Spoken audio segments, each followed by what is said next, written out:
ಬನ್ನಿ ಕೇಳ ಬನ್ನಿ ಸಂದೇಶ, ಕೇಳ ಬನ್ನಿ ಸಂದೇಶ, ಶರಣರ ವಚನಾಮೃತ ಸಂದೇಶ, ಶರಣರ ವಚನಾಮೃತ ಸಂದೇಶ, ಕಾಯಕ ಜೀವಿಗಳ ಸಂದೇಶ, ಕಲ್ಯಾಣದ ಕರುಣಿ ಬಸವನ ಸಂದೇಶ, ಮತ್ತೆ ಕಲ್ಯಾಣದ ಸಂದೇಶ ಸಂದೇಶ, ಮತ್ತೆ ಕಲ್ಯಾಣದ ಸಂದೇಶ,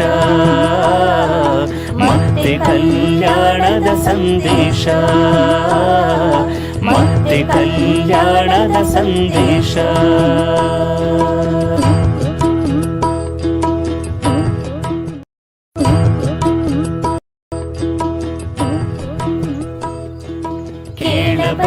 ಕೇಳ ಬನ್ನಿ ಸಂದೇಶ, ಕೇಳ ಬನ್ನಿ ಸಂದೇಶ, ಶರಣರ ವಚನಾಮೃತ ಸಂದೇಶ,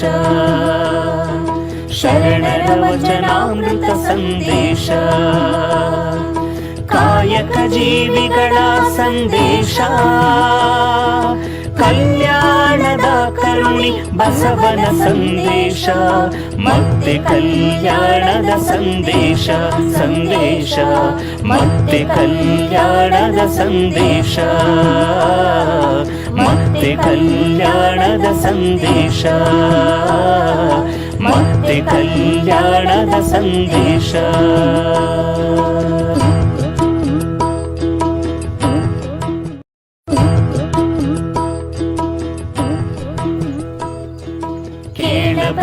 ಕೇಳ ಬನ್ನಿ ಸಂದೇಶ, ಕೇಳ ಬನ್ನಿ ಸಂದೇಶ, ಶರಣರ ವಚನಾಮೃತ ಸಂದೇಶ,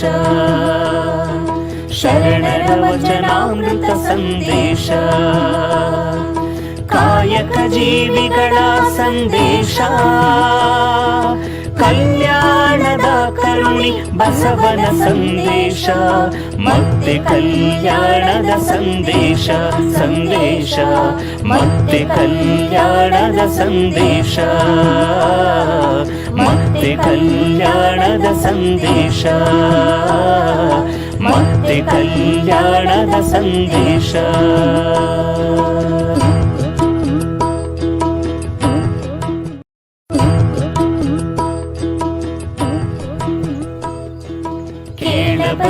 ಕೇಳ ಬನ್ನಿ ಸಂದೇಶ, ಕೇಳ ಬನ್ನಿ ಸಂದೇಶ, ಶರಣರ ವಚನಾಮೃತ ಸಂದೇಶ, ಶರಣರ ವಚನಾಮೃತ ಸಂದೇಶ, ಕಾಯಕ ಜೀವಿಗಳ ಸಂದೇಶ, ಕಲ್ಯಾಣದ ಕರುಣಿ ಬಸವನ ಸಂದೇಶ, ಮತ್ತೆ ಕಲ್ಯಾಣದ ಸಂದೇಶ ಸಂದೇಶ, ಮತ್ತೆ ಕಲ್ಯಾಣದ ಸಂದೇಶ, ಮತ್ತೆ ಕಲ್ಯಾಣದ ಸಂದೇಶ, ಮತ್ತೆ ಕಲ್ಯಾಣದ ಸಂದೇಶ.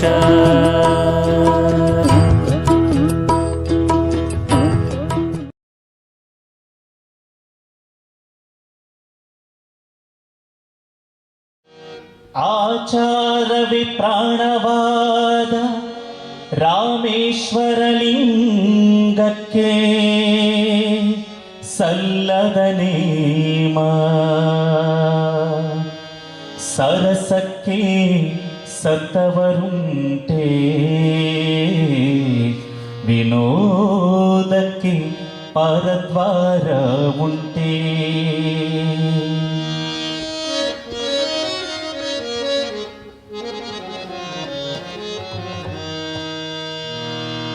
ಸರಸಕ್ಕೆ ಸತ್ತವರುಂಟೆ, ವಿನೋದಕ್ಕೆ ಪಾದದ್ವಾರ ಉಂಟೆ, ಸರಸಕ್ಕೆ ಸತ್ತವರುಂಟೆ, ವಿನೋದಕ್ಕೆ ಪಾದದ್ವಾರ ಉಂಟೆ. ಅತ್ತಿಗೆಂದು ಕಣ್ಣ ಕುತ್ತಿದಳೆ ಆ ಕೆಟ್ಟ ಕೀಡು, ಅತ್ತಿಗೆಂದು ಕಣ್ಣ ಕುತ್ತಿದಳೆ ಆ ಕೆಟ್ಟ ಕೀಡು, ಆ ಕೆಟ್ಟ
ಗುರುವಾದಳು ಆಚಾರ ಭ್ರಷ್ಟನಾದಡೆ ಅನುಸರಿಸಲಾಗದು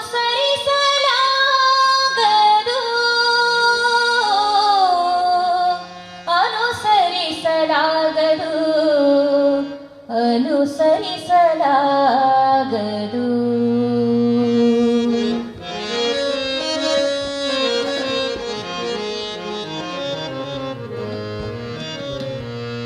ಗುರುವಾದಳು ಆಚಾರ ಭ್ರಷ್ಟನಾದಡಿ ಅನುಸರಿಸಲಾಗದು.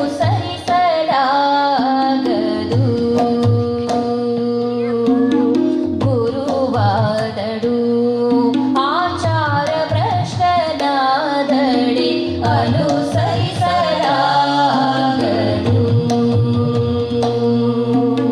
ಲಿಂಗವಾದಳು ಆಚಾರದೋಹಳವಾದಲ್ಲಿ ಪೂಜಿಸಲಾಗದು.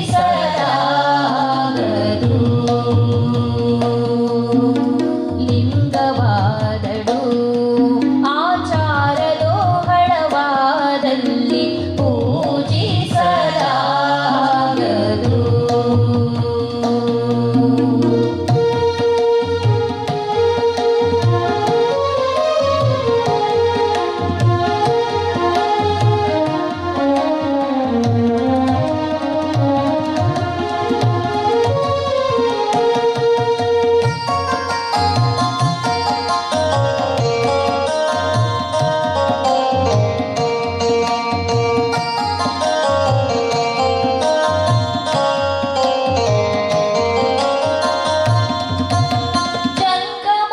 ಜಂಗಮವಾದಳು ಆಚಾರ ಅನುಸರಣೆಯಾದಲ್ಲಿ ಕೂಡಲಾಗದು.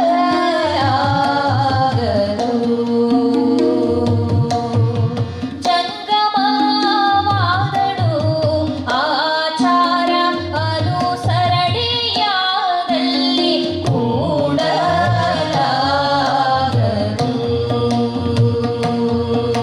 ಆಚಾರವೇ ವಸ್ತು ವ್ರತವೇ ಪ್ರಾಣ ಕ್ರಿಯೆಯೇ ಜ್ಞಾನ ಜ್ಞಾನವೇ ಆಚಾರ ಆಚಾರವೇ ಪ್ರಾಣವಾದ ರಾಮೇಶ್ವರ ಲಿಂಗವು ತಾನೇ. ಆಚಾರವೇ ಪ್ರಾಣವಾದ ರಾಮೇಶ್ವರ ಲಿಂಗವು ತಾನೇ. ಗುರುವಾದಳು ಆಚಾರ ಭ್ರಷ್ಟನಾದಡಿ ಅನುಸರಿಸಲಾಗದು.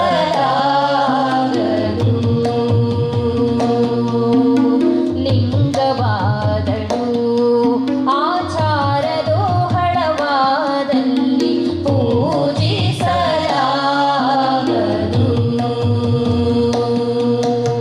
ಗುರುವಾದಳು ಆಚಾರ ಭ್ರಷ್ಟನಾದಡಿ ಅನುಸರಿಸಲಾಗದು. ಅನುಸರಿಸಲಾಗದು. ಅನುಸರಿಸಲಾಗದು. ಅನ್ಯದೈವ ಭವಿನಾಸ್ತಿ ಆದಲ್ಲಿ ರಾಮೇಶ್ವರ ಲಿಂಗ ದೂರಸ್ಥನಾಗಿಪ್ಪನು. ರಾಮೇಶ್ವರ ಲಿಂಗ ದೂರಸ್ಥನಾಗಿಪ್ಪನು.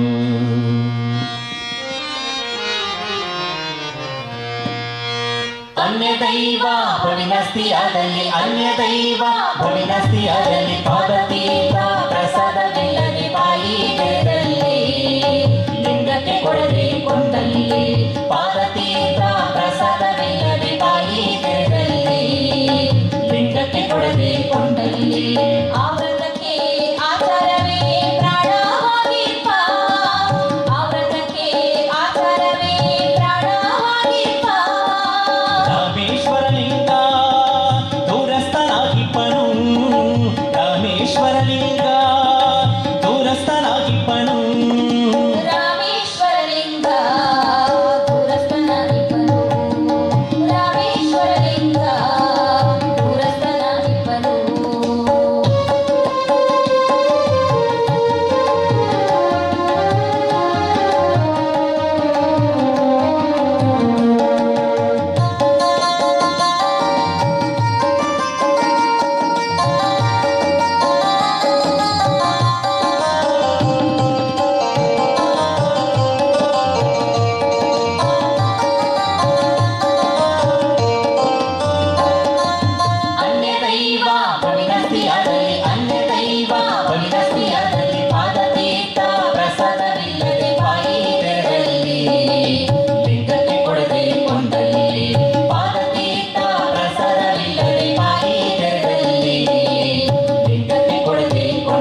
ವ್ರತಾಚಾರವೆಂದು ಹೆಸರಿಟ್ಟುಕೊಂಡಿಪ್ಪರಯ್ಯ. ವ್ರತವೆಂದರೇನು ಆಚಾರವೆಂದರೇನು?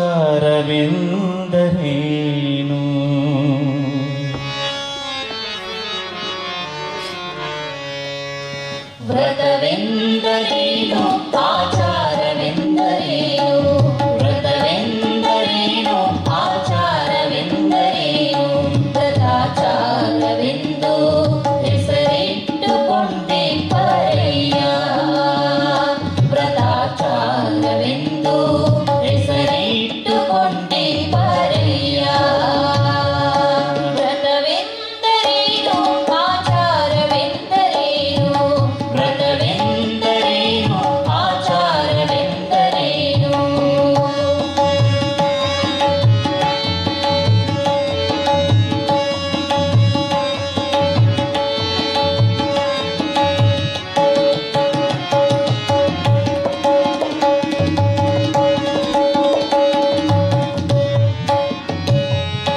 ಅನ್ಯರು ಮಾಡಿದ ದ್ರವ್ಯವನ್ನೊಲ್ಲದಿಪ್ಪುದು ವ್ರತವೇ. ಅನ್ಯರು ಮಾಡಿದ ದ್ರವ್ಯವನ್ನೊಲ್ಲದಿಪ್ಪುದು ವ್ರತವೇ. ಆರನು ಕರೆಯದಿಪ್ಪುದು ಆಚಾರವೇ. ಆರನು ಕರೆಯದಿಪ್ಪುದು ಆಚಾರವೇ. ವ್ರತವೆಂದರೇನು ಆಚಾರವೆಂದರೇನು? ವ್ರತವೆಂದರೇನು ಆಚಾರವೆಂದರೇನು?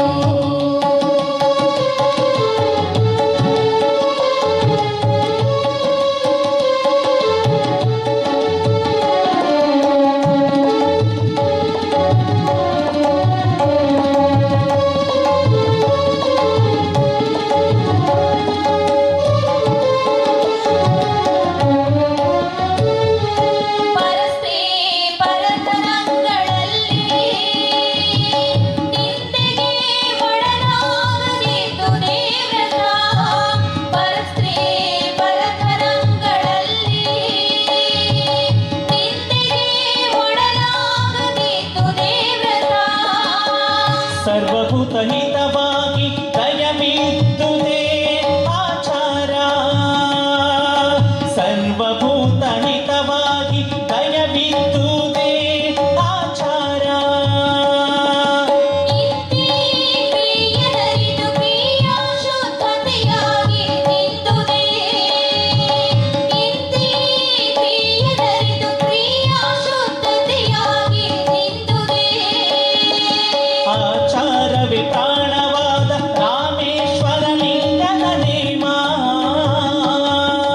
ಆಚಾರವೇ ಪ್ರಾಣವಾದ ರಾಮೇಶ್ವರ ಲಿಂಗದ ನೇಮ. ರಾಮೇಶ್ವರ ಲಿಂಗದ ನೇಮ. ರಾಮೇಶ್ವರ ಲಿಂಗದ ನೇಮ. ವ್ರತವೆಂದರೇನು ಆಚಾರವೆಂದರೇನು? ವ್ರತವೆಂದರೇನು ಆಚಾರವೆಂದರೇನು? ವ್ರತಾಚಾರವೆಂದು ಹೆಸರಿಟ್ಟುಕೊಂಡಿಪ್ಪರಯ್ಯ. ವ್ರತಾಚಾರವೆಂದು ಹೆಸರಿಟ್ಟುಕೊಂಡಿಪ್ಪರಯ್ಯ. ವ್ರತವೆಂದರೇನು ಆಚಾರವೆಂದರೇನು? ವ್ರತವೆಂದರೇನು ಆಚಾರವೆಂದರೇನು? ವ್ರತವೆಂದರೇನು ಆಚಾರವೆಂದರೇನು? ಮತ್ತೆ ಕಲ್ಯಾಣದ ಸಂದೇಶ ಸಂದೇಶ. ಮತ್ತೆ ಕಲ್ಯಾಣದ ಸಂದೇಶ. ಮತ್ತೆ ಕಲ್ಯಾಣದ ಸಂದೇಶ. ಮತ್ತೆ ಕಲ್ಯಾಣದ ಸಂದೇಶ.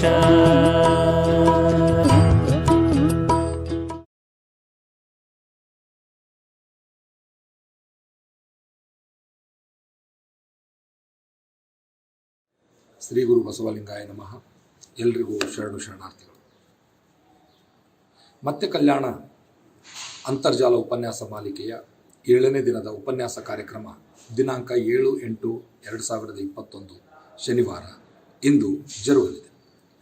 ಇದುವರೆಗೂ ಅತ್ಯಂತ ಸುಮಧುರವಾಗಿ ವಚನಗೀತೆಗಳನ್ನು ಹಾಡಿದ ಶಿವಸಂಚಾರ ಕಲಾವಿದರಾದ ಶ್ರೀಮತಿ ಕೆ ಜ್ಯೋತಿ, ಶ್ರೀಮತಿ ಕೆ ದಾಕ್ಷಾಯಣಿ ಮತ್ತು ಶ್ರೀ ಎಚ್.ಎಸ್. ನಾಗರಾಜ್ ಹಾಗೂ ತಬಲಾ ಸಾಥ್ ನೀಡಿರತಕ್ಕಂಥ ಶರಣ್ ಅವರಿಗೆ ಕೃತಜ್ಞತೆಗಳನ್ನು ಸಲ್ಲಿಸ್ತೇನೆ. ಈ ದಿನದ ಮತ್ತೆ ಕಲ್ಯಾಣ ಅಂತರ್ಜಾಲ ಉಪನ್ಯಾಸ ಮಾಲಿಕೆಯ ದಿವ್ಯ ಸಾನ್ನಿಧ್ಯ ವಹಿಸಿ ಆಶೀರ್ವಚನ ನೀಡಲಿರುವ ಪೂಜ್ಯ ಶ್ರೀ ಪಂಡಿತಾರಾಧ್ಯ ಶಿವಾಚಾರ್ಯ ಸ್ವಾಮೀಜಿಗಳವರಿಗೆ ಭಕ್ತಿಪೂರ್ವಕ ಪ್ರಣಾಮಗಳನ್ನು ಸಲ್ಲಿಸ್ತೇನೆ. ಈ ಅಂತರ್ಜಾಲ ಉಪನ್ಯಾಸ ಮಾಲಿಕೆಯ ಇಂದಿನ ಉಪನ್ಯಾಸದ ವಿಷಯ ಅಕ್ಕಂ. ಈ ವಿಷಯ ಕುರಿತಂತೆ ತಮ್ಮ ಆಲೋಚನೆಗಳನ್ನು ಇಂದು ನಮ್ಮೊಡನೆ ಹಂಚಿಕೊಳ್ಳಲಿರುವವರು ಡಾಕ್ಟರ್ ಪಿ ಚಂದ್ರಿಕಾರವರು.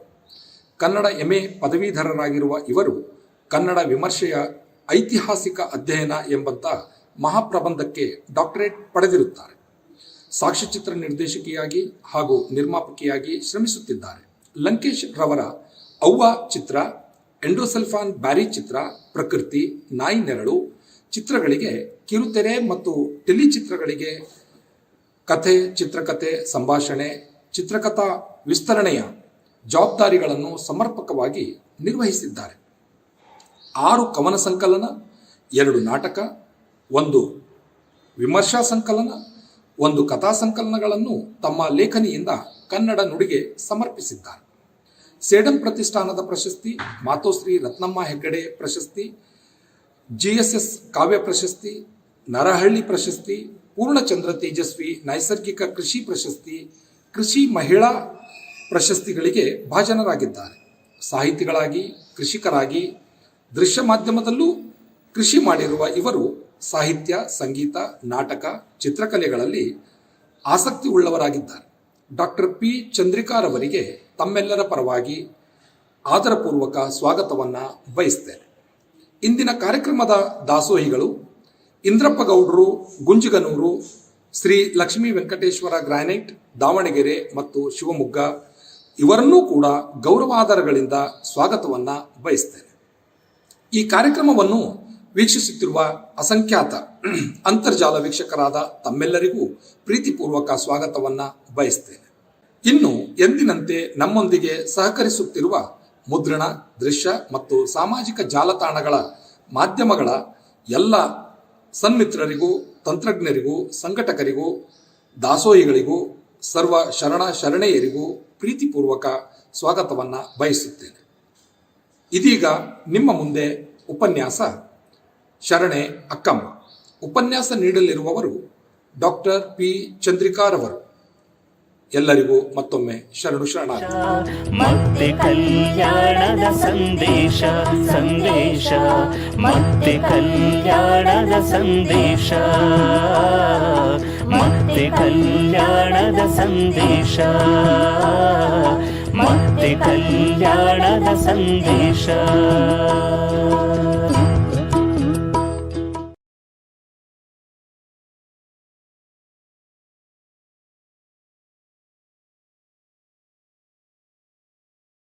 ಎಲ್ಲರಿಗೂ ನಮಸ್ಕಾರ. ಸಾಮಾಜಿಕ ಪರ್ಯಾಯಗಳ ಬಹುದೊಡ್ಡ ಚಿಂತನೆಯ ಪರಿಣಾಮಗಳೇನೇನೆ ವಚನಗಳು. ಹೀಗನ್ನುವಾಗ ನನಗೆ ವಚನಗಳ ತಾರ್ಕಿಕವಾದಂತಹ ವಾದ ಸರಣಿಯ ಅರಿವು ಇದೆ. ಈ ತಾರ್ಕಿಕವಾದ ಸರಣಿಯು ಸಾಮಾಜಿಕವಾದ ಎಚ್ಚರದ ಉದ್ದೇಶದಿಂದ ಕೂಡಿದ್ದಾಗಿತ್ತು.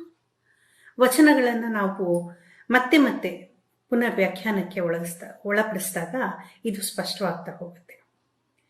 ಹುಟ್ಟಿನಿಂದ ಬಂದಂತಹ ಜಾತಿಯಾಗಲಿ, ಸಮಾಜದಿಂದ ಬಂದಂತಹ ಅಂತಸ್ತಾಗಲಿ ಇಲ್ಲಿ ಮುಖ್ಯ ಅಲ್ವೇ ಅಲ್ಲ. ತನ್ನ ಆತ್ಮದ ಉದ್ಧರಣಕ್ಕೆ ತಾನೇ ಕಾರಣನಾಗುವ, ಆ ಮೂಲಕ ಹೊಸ ಹುಟ್ಟಿಗೆ ಪಕ್ಕಾಗುವಂತಹ ಸಾಮಾಜಿಕ ಸ್ಥಿತ್ಯಂತರವೊಂದಕ್ಕೆ ಕಾರಣವಾಗಬೇಕಿರುವ ಘನವಾದ ಉದ್ದೇಶವನ್ನ ಈ ವಚನ ಚಳುವಳಿ ಹೊಂದಿತ್ತು. ಹೀಗಾಗಿ ಸಮಾಜದ ಅಲಕ್ಷಿತ, ಆದರೆ ಈ ಸಮಾಜದ ಕಟ್ಟುವಿಕೆಯಲ್ಲೇ ಬಹುದೊಡ್ಡ ಪಾಲನ್ನ ಹೊಂದಿದ್ದಂತಹ ಶ್ರಮಮೂಲದ ಸಮುದಾಯವು ಅವತ್ತು ತಮ್ಮ ತಮ್ಮ ಧ್ವನಿಗಳನ್ನು ಇತಿಹಾಸದಲ್ಲಿ ದಾಖಲು ಮಾಡಲು ಸಾಧ್ಯ ಆಯಿತು. ಅದರಲ್ಲಿ ಮಹಿಳೆಯರ ಪಾಲು ಬಹುದೊಡ್ಡದಿತ್ತು ಅಂತ ಹೇಳೋದು ಸಂತೋಷದ ಸಂಗತಿ. ಒಟ್ಟು 33 ಜನ ವಚನಕಾರ್ತಿಯರ ವಚನಗಳು ಈವರೆಗೆ ನಮಗೆ ದೊರಕಿದೆ. ಹೆಣ್ಣಿನ ಲೋಕನಿಂದನೆಯ ಕಥೆ ಇವತ್ತು ನೆನ್ನೆದಲ್ಲ. ನಮ್ಮ ಎಲ್ಲ ಪುರಾಣಗಳು ಕೂಡ ಅದೇ ಹೇಳ್ತಾ ಬಂದಿದೆ. ಈ ಸಮಾಜ ಕೂಡ ಹೆಣ್ಣಿನ ಶಕ್ತಿಯನ್ನು ಅನುಮಾನಿಸ್ತಲೇ ಬಂದಿದೆ. ಇಂಥ ಕಥೆಗಳನ್ನು ಕೇಳ್ತಾ ಕೇಳ್ತಾ ಬೆಳೆಯುವಂತಹ ಹೆಣ್ಣಿಗೆ ಅವಳ ಭಾವಕೋಶದ ಪದರಗಳಲ್ಲಿ ಈ ಕಥೆಗಳು ಮತ್ತೆ ಮತ್ತೆ ತಾಕುತ್ತಾ ತನ್ನದೇ ಆದಂತಹ ಜಗತ್ತನ್ನು ತೆರೆಕೊಳ್ಳುತ್ತೆ. ನಿಂದನೆಗೆ ಅಳುವ ಬದಲು ಅದರ ಎದುರುಗಡೆ ನಿಂತು ಮಾತನಾಡಿದಂತಹ ಮೊದಲ ಮಾತುಗಳು ನಮಗೆ ಕೇಳಿಬರೋದು ವಚನಗಳಲ್ಲಿ. ಈ ವಚನಗಳು ಸ್ತ್ರೀ ಪುರುಷ ಭಿನ್ನ ದೈಹಿಕ ವಾಸ್ತವಗಳನ್ನು ಒಪ್ಕೊಂಡು ಸಮಾನತೆಯ ಕನಸಿಗೆ ಇಂಬು ಕೊಡುವಂತೆ ಪ್ರತಿಭಟನೆಯ ನೆಲೆಗಳಲ್ಲಿ ರೂಪುಗೊಂಡಿದೆ. ಇಷ್ಟಾಗಿಯೂ ಕೂಡ ಭಾವಲೋಕದ ಅನುಭೂತಿ ಸಾಮಾಜಿಕತೆಯ ಜೊತೆಗೆ ಮಿಳಿತವಾದಾಗ ಹುಟ್ಟುವಂತಹ ಘರ್ಷಣೆಯ ಎದುರು ನಿಂತು ಹೋರಾಡುವ ಎಲ್ಲ ನಿಖರ ಸಂಗತಿಗಳು ವಚನಕಾರ್ತಿಯರಲ್ಲಿ ನಾವು ಕಾಣ್ತೇವೆ. ನಿಯಮಗಳ ಜಗತ್ತನ್ನು ಧಿಕ್ಕರಿಸಿ ನಿಯಮರಹಿತವಾದಂತಹ ಒಂದು ವಿಸ್ಮಯಾದ್ಭುತಕ್ಕೆ ತೆರೆದುಕೊಳ್ಳುವಂತಹ ಈ ವಚನಕಾರ್ತಿಯರು ತಮ್ಮ ಜೀವನ್ಮರಣದ ಪ್ರಶ್ನೆಯನ್ನು ಹುಡುಕುತ್ತಾ ಹೋಗ್ತಾರೆ.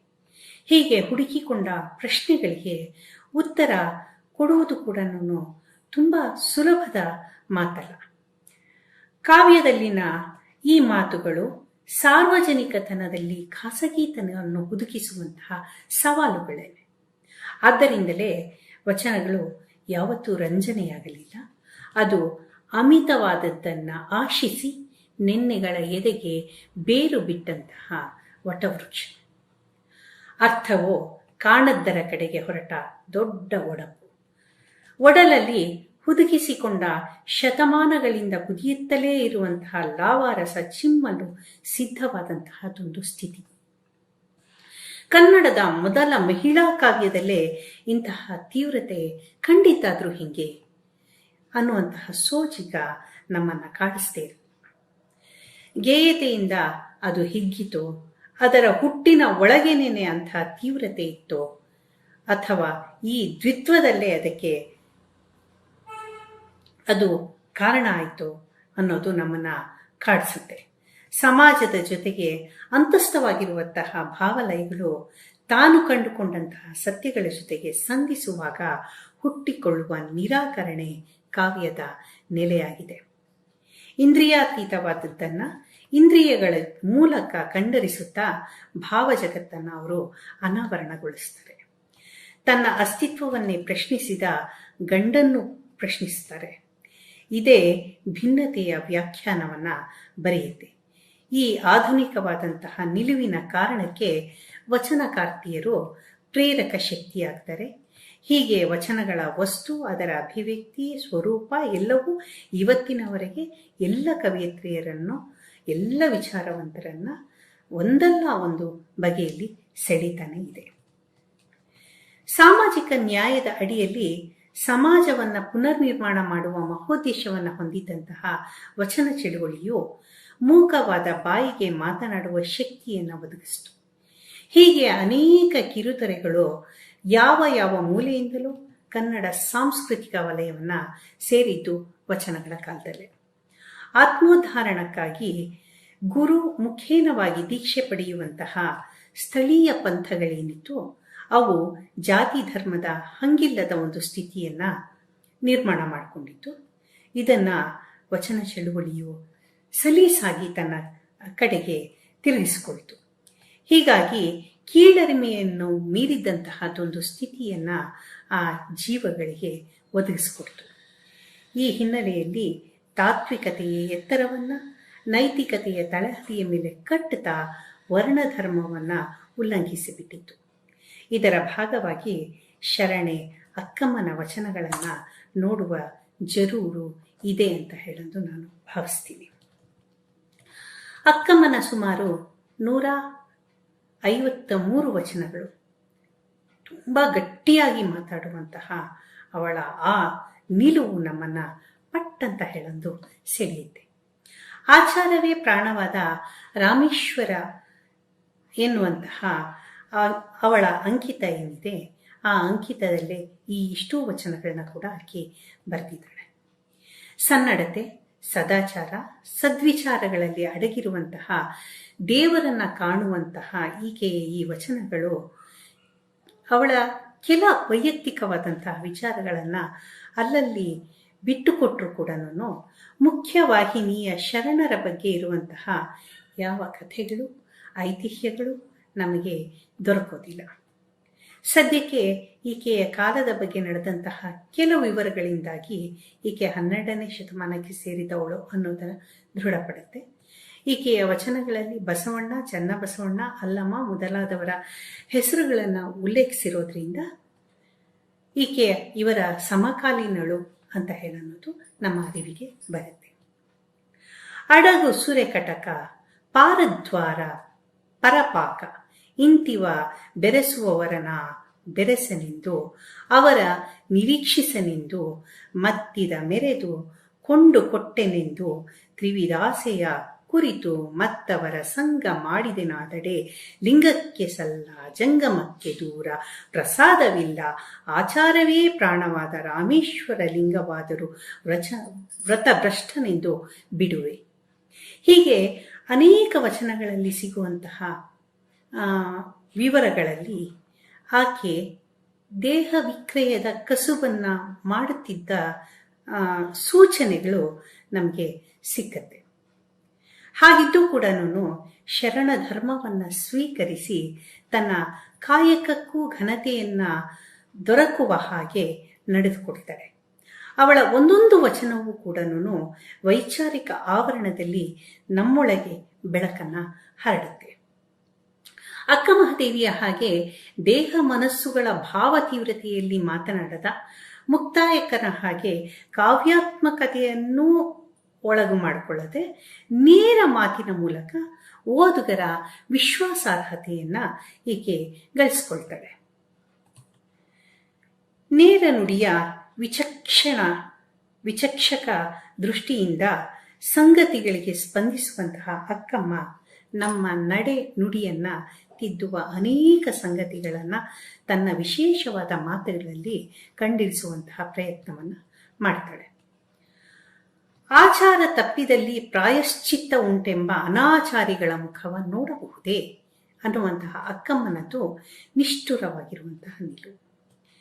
ವ್ರತಭ್ರಷ್ಟರಾದವರನ್ನ ಯಾವುದೇ ಕಾರಣಕ್ಕೂ ಮತ್ತೆ ನಾನು ಒಳಗು ಮಾಡಿಕೊಳ್ಳುವುದಿಲ್ಲ ಎನ್ನುವಂತಹ ನಿಲುವಿಗೆ ಅಂಟಿಕೊಂಡವಳು. ಅಂಗಕ್ಕೆ ಆಚಾರ, ಮನಕ್ಕೆ ಅರಿವು, ಅರಿವಿಂಗೆ ಜ್ಞಾನ, ನಿರ್ಧಾರವಾಗಿ ಹುರಿಗೊಂಡುದೇ ವ್ರತ. ವ್ರತವೆಂದರೆ ಸಿದ್ಧ ಅವಸ್ಥೆಯನ್ನ ನಿರಾಕರಿಸುವ, ಬಹಿರಾಡಂಬರಗಳಲ್ಲಿ ಇಲ್ಲದಿರುವುದು ಎನ್ನುವುದು ಅಕ್ಕಮ್ಮನ ನಿಲುವು. ಆಕೆ ಮುಂದುವರೆದು, ವ್ರತವೆಂದರೇನು? ಮನ ವಿಕಾರಕ್ಕೆ ಕಟ್ಟಿದ ಗೊತ್ತು. ವ್ರತವೆಂಬುದೇನು? ಮನ ವಿಕಾರಕ್ಕೆ ಕಟ್ಟಿದ ಗೊತ್ತು. ಆದ್ದರಿಂದಲೇ ಮನವನ್ನ ಕಟ್ಟಿ ಹಾಕಲಿಕ್ಕೆ ಎಂದೇ ವ್ರತಧಾರಿಗಳಾಗಬೇಕು. ಮನ ಬಂದಂತೆ ಆಡದೆ, ತನು ಬಂದಂತೆ ಕೂಡದೆ, ವ್ರತಕ್ಕೆ ಸಂಗವಾಗಿ ನಿಲ್ಲಲು ಆಚಾರವೇ ಪ್ರಾಣವಾದ ರಾಮೇಶ್ವರ ಲಿಂಗವನ್ನ ಆತುಕೊಳ್ಳಬೇಕು ಅಂತಾಳೆ. ವ್ರತವೆಂದರೆ ಅನುಕೂಲ ಸಿಂಧುವಲ್ಲ. ಲವಣ ನಿರಶನ ಆಯತವ ಭೇದವೆಂತೆಂದೆಡೆ ಕಾರ ಲವಣವ ನಿಷೇಧವೆಂದು ಬಿಟ್ಟು ಮತ್ತೆ ಬಿಳಿಯ ಲವಣವ ಬಳಸುವುದು. ಬಿಳಿಯ ಲವಣವ ನಿಷೇಧವೆಂದು ಬಿಟ್ಟು ಮತ್ತೆ ಸೈಂಧವ ಲವಣ ಬಳಸುವುದು. ಹೀಗೆ ಒಂದನ್ನು ಬಿಟ್ಟು ಇನ್ನೊಂದನ್ನು ಬಳಸಬಹುದೇ? ಎಲ್ಲವೂ ಲವಣ ಅನ್ನುವಂತಹ ಮತ್ತೊಂದು ರೂಪ ಅಲ್ಲವೇ? ಇದನ್ನ ವ್ರತ ಎಂದು ಕರೆಯಲಾಗದು. ಒಂದು ನೋಟ, ಒಂದೇ ಭಾವ, ಒಂದೇ ಮನಸ್ಸು, ಅದು ಮಾತ್ರವೇ ವ್ರತ. ಆಕಸ್ಮಿಕವಾಗಿ ನಾವು ವ್ರತಹೀನರೇನ ಆಗಿಬಿಟ್ರೆ ಅದು ಏತದ ತುದಿಯಲ್ಲಿ ತೂತು ಮಡಕೆಯ ಕಟ್ಟಿದಲ್ಲಿ ಭಾವಿಯ ಘಾತಕ್ಕೆ ಸರಿ ಅನ್ನುವಂತಹ ನಿರ್ಧಾರಕ್ಕೆ ಆಕೆ ಬಂದ್ಬಿಡ್ತಾಳೆ. ಆ ವ್ರತಹೀನತೆಯ ವಿಚಾರವನ್ನ ಅಲುಗಿನ ತುಪ್ಪದ ಸವಿಗೆ ಲಲ್ಲೆಯಿಂದ ನೆಕ್ಕಿದೆಡೆ ಅಲುಗಿನ ಧಾರೆ ನಾಲಿಗೆಯ ತಾಕಿ ಆ ಜೀವ ಹಲಬುವ ತೆರೆದಂತೆ ಅಂತಾರೆ. ಪರವಸ್ತುವನ್ನು ಕಾಣುವ ನಿಚ್ಚಣಿಕೆಯಾಗಿರುವಂತಹ ವ್ರತದ ಇಂತಹ ಮಾಹೇಶ್ವರ ಸ್ಥಳದಲ್ಲಿ ನಿಷ್ಠೆಯುಳ್ಳ ಅಕ್ಕಮ್ಮ ತಪ್ಪು ಎಲ್ಲೇ ಕಂಡರೂ ಕೂಡ ಬಿಡೋದಿಲ್ಲ. ಅದು ಮಾನವರಿರಲಿ, ದೈವ ಇರಲಿ, ನೇರವಾದಂತಹ ನಡೆ ನುಡಿಯನ್ನು ಆಧರಿಸಬೇಕು. ಇಲ್ಲದಿದ್ದಲ್ಲಿ ಅದು ಕಳಂಕ ಅಂತ ಹೇಳಂತಾಳೆ. ಅದಕ್ಕೆ ಕುಟಿಲತೆಯಲ್ಲಿ ಬಂದು ವ್ರತವ ಕೆಡಿಸಿಹನೆಂದೆಡೆ ಕುಟಿಲದ ದೇವರುಂಟೆ ಅಂತ ಹೇಳಂದು ಪ್ರಶ್ನೆ ಮಾಡ್ತಾಳೆ. ದೇವರಂದ್ರೇನೇ ನಿಷ್ಕಳಂಕ. ಅವನು ಪ್ರೀತಿಯಿಂದ ಜಗತ್ತನ್ನು ನೋಡ್ತಾನೆ. ಅವನ ಉದ್ದೇಶವೇನೇ ಜಗತ್ತಿನ ಜನರನ್ನ ಉದ್ಧಾರ ಮಾಡುವಂಥದ್ದು. ಅದನ್ನು ಬಿಟ್ಟು ವೇಷವನ್ನು ಧರಿಸಿ ತನ್ನ ನಂಬಿದವರನ್ನು ಪರೀಕ್ಷೆ ಮಾಡೋದಲ್ಲ. ಹಾಗೆ ಮಾಡಿದರೆ ಅವನು ದೇವರು ಹೇಗಾಗ್ತಾನೆ ಅಂತ ಹೇಳಂದು ಪ್ರಶ್ನಿಸ್ತಾಳೆ. ಅವಳದು ತರ್ಕನಿಷ್ಠವಾದಂತಹ ಮನಸ್ಸು. ಆದ್ದರಿಂದಲೇ ಅವಳು ಎಲ್ಲವನ್ನೂ ಕೂಡ ಪ್ರಶ್ನಿಸ್ತಾಳೆ. ಈ ಸಮಾಜ ಜನ ಮಾತ್ರ ಅಲ್ಲ, ಆಧ್ಯಾತ್ಮವೂ ಕೂಡ ಅವಳ ವಿಚಕ್ಷಣೆಗೆ ಒಳಗಾಗುತ್ತೆ. ಎಲ್ಲವೂ ಕೂಡ ಶುದ್ಧವಾಗಿರಬೇಕು. ತನ್ನಯ ಸ್ವಪ್ನದಲ್ಲಿ ತನ್ನದಲ್ಲದ ಕಂಡರೆ ಅದು ಭ್ರಷ್ಟತೆಯೇ.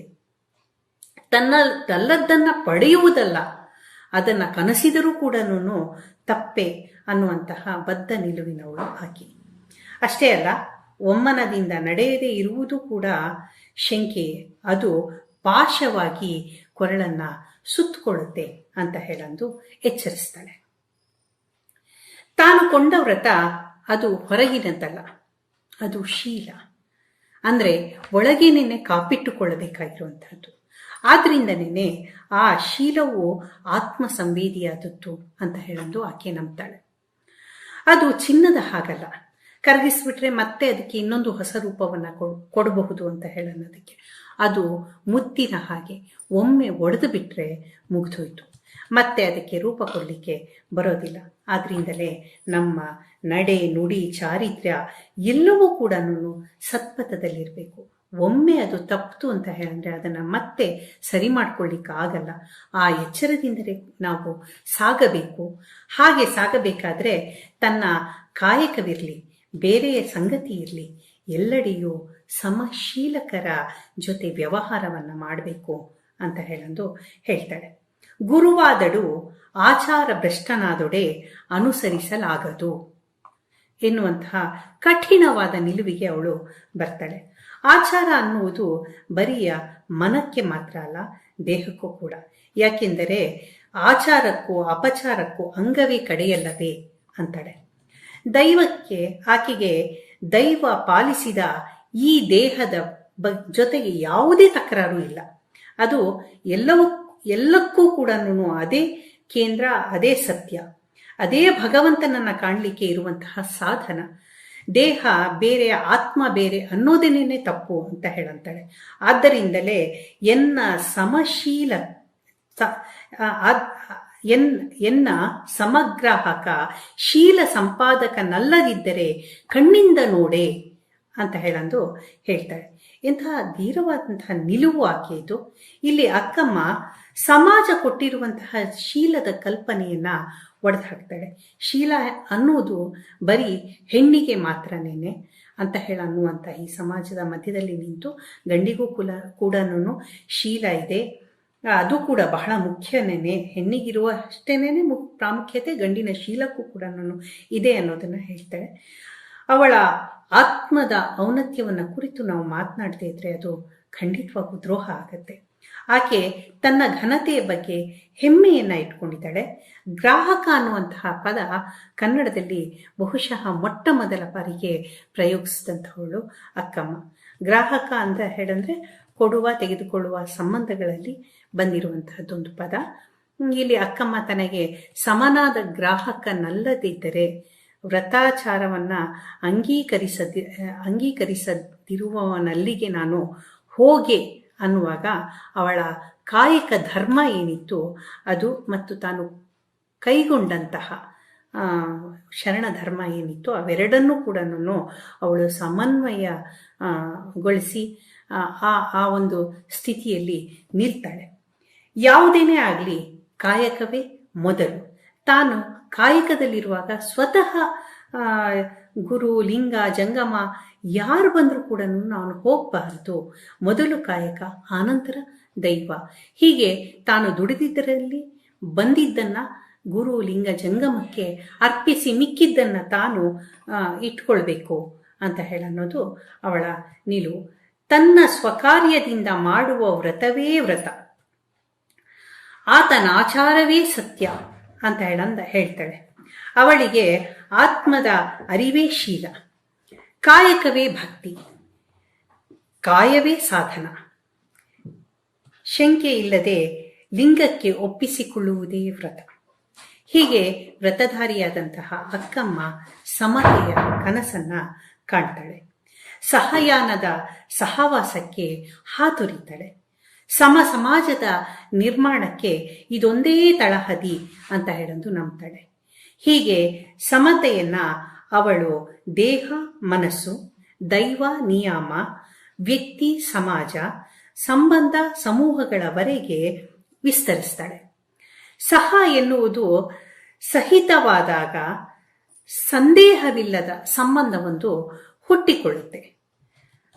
ಅಂಗಲಿಂಗ ಸಹವಾಗಿ, ಆತ್ಮನರಿವು ಸಹವಾಗಿ, ಇಷ್ಟ ಪದಾರ್ಥವ ಇಷ್ಟಲಿಂಗ ಸಹವಾಗಿ, ರಸ, ಗಂಧ, ರೂಪು, ಶಬ್ದ, ಸ್ಪರ್ಶ ಪಂಚೇಂದ್ರಿಯಗಳಲ್ಲಿ ಸ್ಥೂಲ ಸೂಕ್ಷ್ಮ ಕಾರಣಗಳಲ್ಲಿ ಒಳ ಹೊರಗು ಸಹವಾಗಿ, ಅಳಿವು ಉಳಿವು ಸಹವಾಗಿ, ಕಾಂಬುದು ಕಾಣಿಸಿಕೊಳ್ಳುವುದು ಸಹವಾಗಿ, ಎಲ್ಲ ಎಲ್ಲೆಡೆಯಲ್ಲಿ ಪರಿಪೂರ್ಣವಾಗಿ ಸಹವಾಗಿ ಇಪ್ಪುವುದು ಸಹ ಭೋಜನ ಸ್ಥಳ.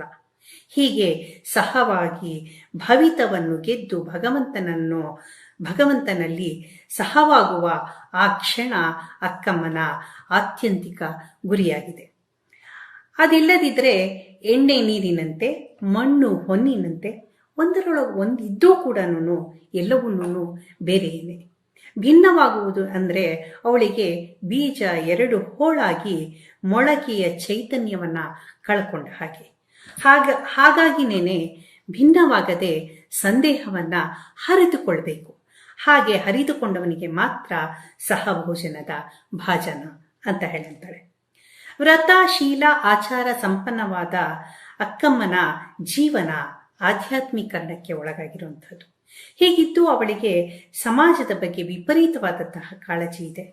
ಇಲ್ಲಿ ಬದುಕಬೇಕಂದ್ರೆ ಸಮಾಜ ಜೀವಿಗಳಾಗೋದಕ್ಕೆ ಕೆಲವೊಂದು ಅರ್ಹತೆಗಳು ಬೇಕು.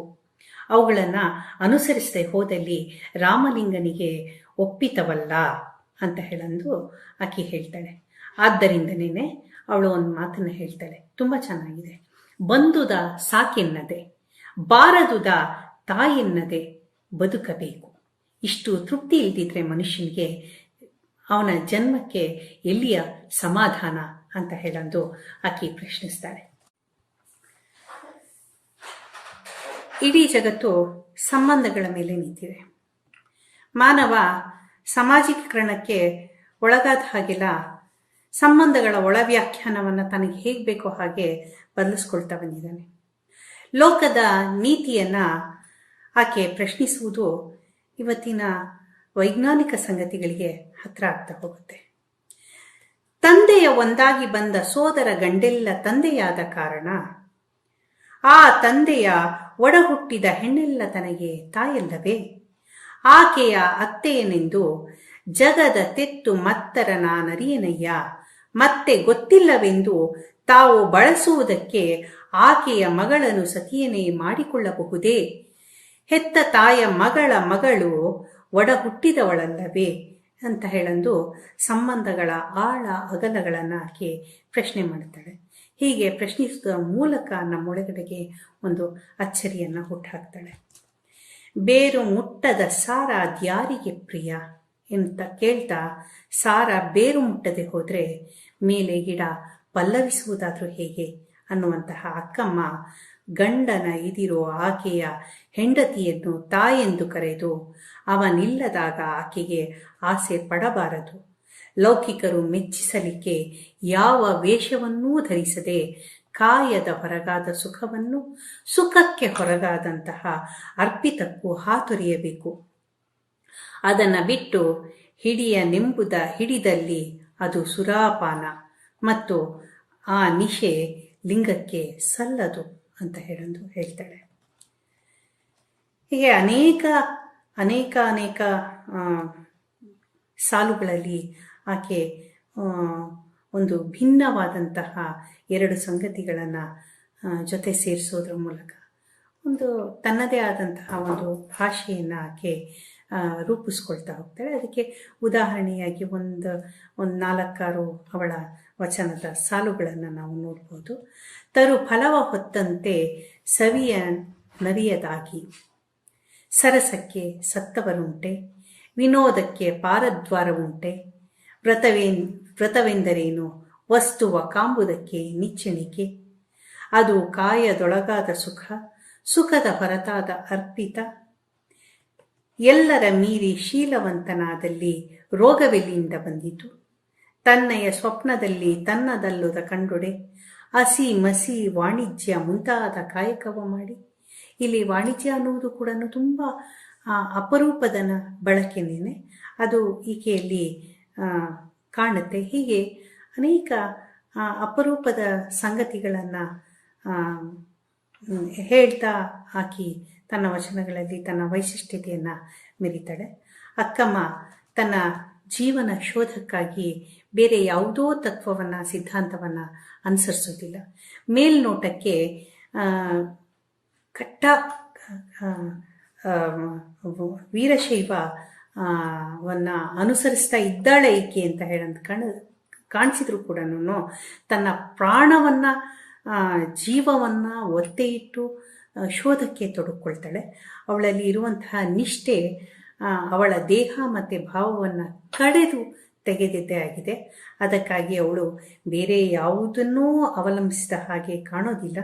ಆದ್ದರಿಂದನೇ ಅತ್ಯಂತ ನಿಷ್ಠೆಯಿಂದ ಗೌರವದಿಂದ ನಡೆದುಕೊಳ್ಳಬೇಕಾಗಿರುವಂತಹ ಗುರು ಲಿಂಗ ಜಂಗಮವನ್ನೂ ಕೂಡ ಆಕೆ ಹೊರಗೆ ಹಚ್ತಾಳೆ. ಆ ಮೂಲಕ ಒಂದು ಹೊಸ ಅರ್ಥವನ್ನು ಕಾಣಲಿಕ್ಕೆ ಹೊರಡ್ತಾಳೆ. ಕಾಯ ಮತ್ತು ಕಾಯಕವೇ ಅವಳ ಎಲ್ಲ ಮಾತುಗಳ ಊರುಗೋಲು. ಅವಳಿಗೆ ಬೇರೆ ಯಾವ ಆಶ್ರಯವೂ ಕೂಡ ಬೇಕಾಗೋದಿಲ್ಲ. ಈ ಎಲ್ಲ ಕಾರಣಕ್ಕೆ ವಚನಗಳು ಅತ್ಯಂತ ಸ್ವಾವಲಂಬಿ ಕಾವ್ಯ ಅಂತ ಹೇಳೊಂದು ಅನಿಸುತ್ತೆ. ಅಕ್ಕಮ್ಮನ ವಚನಗಳ ಸಕಲ ಸಾಮಗ್ರಿಗಳು ಕೂಡ ಈ ನೆಲೆಗಳಿಂದನೇ ರೂಪುಗೊಂಡಿದೆ ಅನ್ನೋದನ್ನು ನಾವು ಗಮನಿಸಬಹುದು.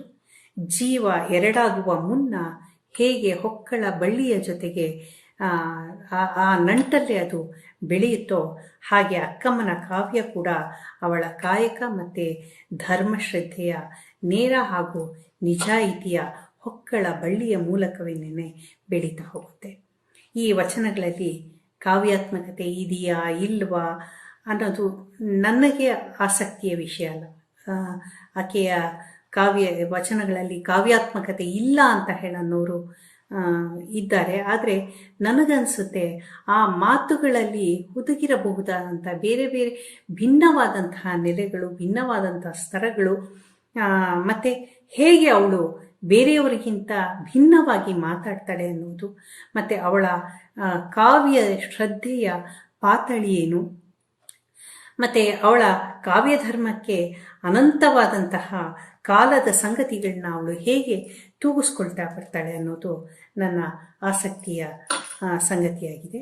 ಆದ್ದರಿಂದನೇ ಸಮಾಜದಿಂದ ವಕ್ರೀಭವನಗೊಂಡಂತೆ ಕಾಣುವಂತಹ ಅಕ್ಕಮ್ಮನ ವಚನಗಳು ತನ್ನ ಅವಳ ವ್ಯಕ್ತಿತ್ವವನ್ನು ಉನ್ನತೀಕರಿಸಿಕೊಳ್ಳುವುದಕ್ಕೆ ಒಂದು ಚಿಮ್ಮು ಹಲಗೆಯಾಗಿ ಬಳಸ್ಕೊಳ್ತಾ ಹೋಗ್ತಾಳೆ.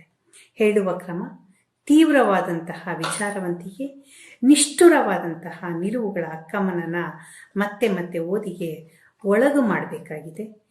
ದೇಹತತ್ವ ವ್ರತದಲ್ಲಿ ವಿರಮಿಸುವುದೇ ಆಕೆಗೆ ಎಷ್ಟೋ ಸಲ ಮುಖ್ಯವಾಗುತ್ತೆ.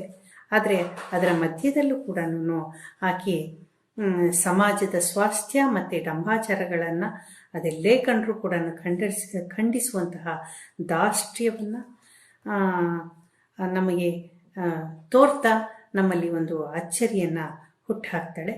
ಜೀವನ ಶೋಧಕ್ಕಾಗಿ ತನ್ನನ್ನೇ ಒತ್ತೆ ಇಟ್ಟುಕೊಳ್ಳುವಂತಹ ಅಕ್ಕಮ್ಮನ ಬಗ್ಗೆ ಮಾತನಾಡುವಂತಹ ಇಂಥ ಅವಕಾಶವನ್ನು ಒದಗಿಸಿಕೊಟ್ಟಿದ್ದಕ್ಕೆ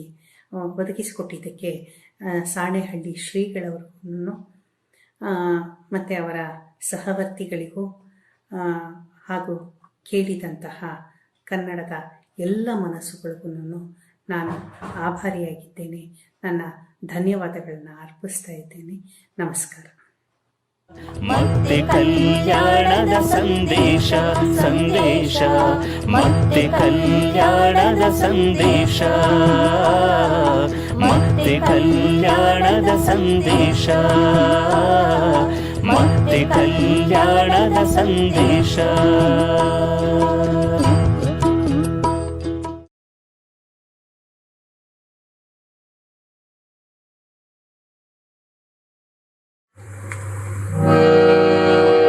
ಆಚಾರವೇ ಪ್ರಾಣವಾದ ರಾಮೇಶ್ವರ ಲಿಂಗಕ್ಕೆ ಸಲ್ಲದ ನೇಮ, ಸರಸಕ್ಕೆ ಸತ್ತವರುಂಟೆ, ವಿನೋದಕ್ಕೆ ಪರದ್ವಾರ ಉಂಟೆ.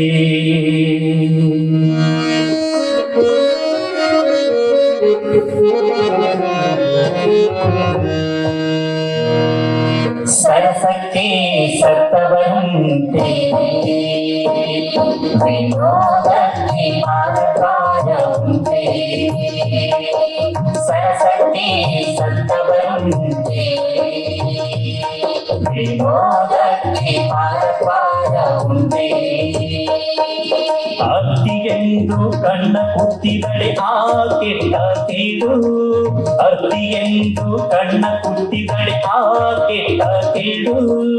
ಆ ಕೆಟ್ಟ ಕೇಡು ದಾರಿಗೆ ಬೇಡ, ಆ ಕೆಟ್ಟ ಕೇಡು ದಾರಿಗೆ ಬೇಡ. ಸರಸಕ್ಕೆ ಸತ್ತವರುಂಟೆ, ವಿನೋದಕ್ಕೆ ಪರದ್ವಾರ ಉಂಟೆ.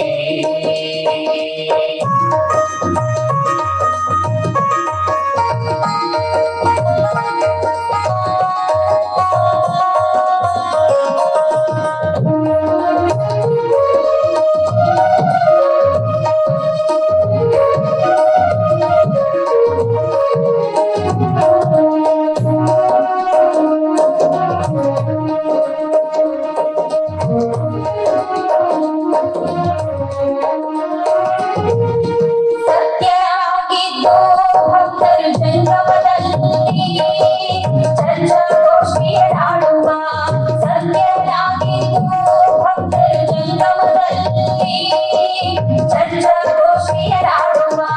ಮಿತಿಯ ಭಟ್ಟರಿಗೆ ಸತ್ಯ ಸದಾಚಾರ ಬುದ್ಧಿ ಭಾವ ಒಂದು ಇಲ್ಲ.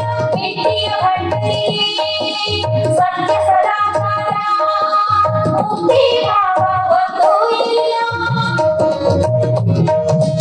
ಆಚಾರವೇ ಪ್ರಾಣವಾದ ರಾಮೇಶ್ವರ ಲಿಂಗಕ್ಕೆ ಸಲ್ಲದ ನೇಮ, ಆಚಾರವೇ ಪ್ರಾಣವಾದ ರಾಮೇಶ್ವರ ಲಿಂಗಕ್ಕೆ ಸಲ್ಲದ ನೇಮ, ಸಲ್ಲದ ನೇಮ, ಸಲ್ಲದ ನೇಮ. ಸರಸಕ್ಕೆ ಸತ್ತವರುಂಟೆ, ವಿನೋದಕ್ಕೆ ಪರದ್ವಾರ ಉಂಟೆ. ಸರಸಕ್ಕೆ ಸತ್ತವರುಂಟೆ, ವಿನೋದಕ್ಕೆ ಪರದ್ವಾರ ಉಂಟೆ. ಅತ್ತಿಗೆಂದು ಕಣ್ಣ ಕುತ್ತಿದಳೆ ಆ ಕೆಟ್ಟ ಕೇಡು, ಅತ್ತಿಗೆಂದು ಕಣ್ಣ ಕುತ್ತಿದಳೆ ಆ ಕೆಟ್ಟ ಕೇಡು. ಆ ಕೆಟ್ಟ ಕೇಡು ದಾರಿಗೆ ಬೇಡ, ಆ ಕೆಟ್ಟ ಕೇಡು ದಾರಿಗೆ ಬೇಡ. ಸರಸಕ್ಕೆ ಸತ್ತವರುಂಟೆ, ವಿನೋದಕ್ಕೆ ಪರದ್ವಾರ ಉಂಟೆ. ಸರಸಕ್ಕೆ ಸತ್ತವರುಂಟೆ, ವಿನೋದಕ್ಕೆ ಪರದ್ವಾರ ಉಂಟೆ. ಸರಸಕ್ಕೆ ಸತ್ತವರುಂಟೆ, ವಿನೋದಕ್ಕೆ ಪರದ್ವಾರ ಉಂಟೆ. ಮತ್ತೆ ಮತ್ತೆ ಕಲ್ಯಾಣದ ಸಂದೇಶ ಸಂದೇಶ ಮತ್ತೆ ಕಲ್ಯಾಣದ ಸಂದೇಶ ಮತ್ತೆ ಕಲ್ಯಾಣದ ಸಂದೇಶ ಮತ್ತೆ ಕಲ್ಯಾಣದ ಸಂದೇಶ.